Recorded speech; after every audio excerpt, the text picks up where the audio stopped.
حیف فرزندی که به ناموس و به عار شود. حیف فرزندی که به ناموس و به عار شود. وقتی پیری پدر و مادر او زار شود. پدر از خدمت فرزند نباشد راضی. پدر از خدمت فرزند نباشد راضی. در دو عالم با غم و غصه گرفتار شود. نیست مقبول اله طاعت هر عاق پدر. نیست مقبول اله طاعت هر عاق پدر. جای او روز جزا دوزخ پرنار شود. هر کس دانه نکارید در این دار فنا. روز سختی به یک دانه جو زار شود.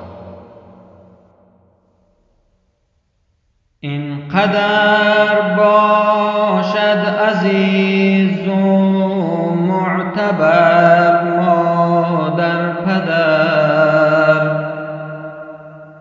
در شیرینی هر یک شیرین ترند از یک دیگر. اینقدر باشد عزیز و معتبر مادر پدر. در شیرینی هر یک شیرین ترند از یک دیگر. حسن روی هر پدر از داغ فرزند کم شود.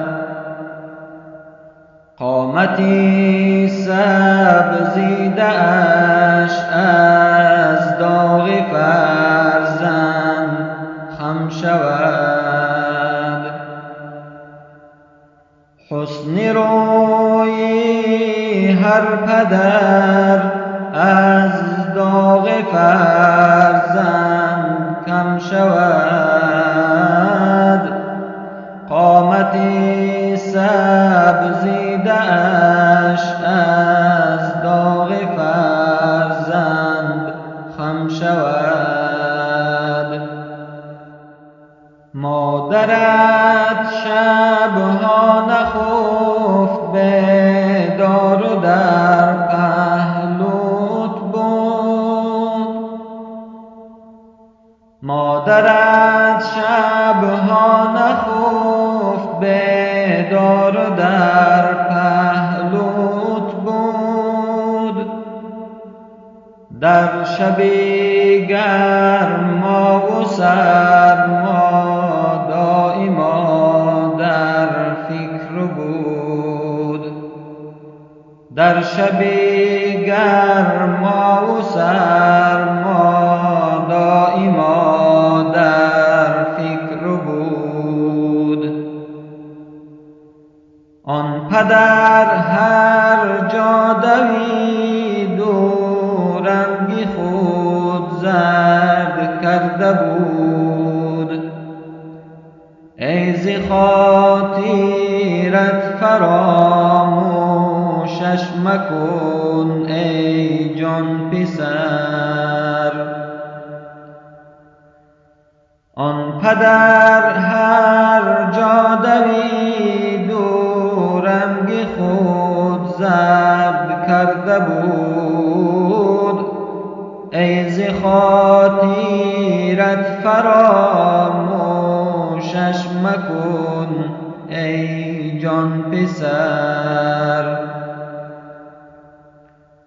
هر پسر را پرورد مادر پدر با صد عذاب.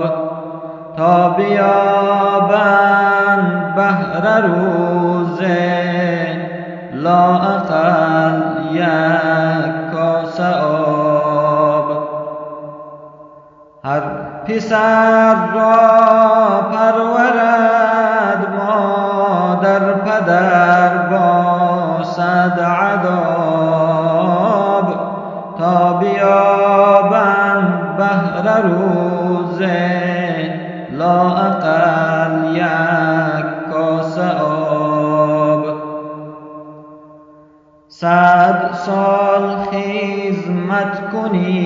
قدرش نمیدانی دیگر.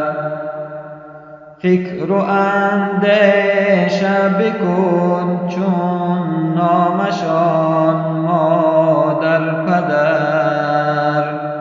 فکر و اندیشه بکن چون نامشان مادر پدر. در دمی پیریشنان جای بوی راحت بود. در دمی پیریشنان جای بوی راحت بود. یا دعایی خوب دهد تا آبروی تو بود. چون دعایی خوب دهد تا آبروی تو بود. 100 سال خدمت کنی قدرش نمیدانی دیگر. فکر و اندیشه بکن چون نامشان مادر پدر. فکر و اندیشه بکن چون نامشان مادر